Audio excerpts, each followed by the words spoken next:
Hello friends, in this video you will be learn daily use English sentences. Let's begin. For watch this video till the end. First we have तुम शायद सही हो. You may be right.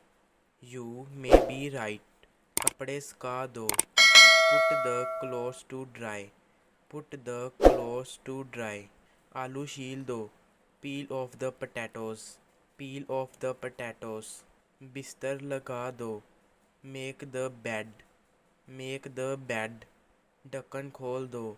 Open the lid. Open the lid. नल खोल दो. Turn on the tap. Turn on the tap. नल बंद कर दो. Turn off the tap.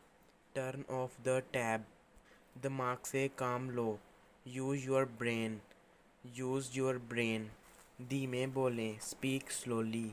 Speak slowly. तेज बोलें. Speak quickly. Speak quickly. खाना लगा दो. Serve the food. Serve the food. ऐसे ही वीडियो के लिए गाइस आप मेरे चैनल को सब्सक्राइब करना ना भूलें.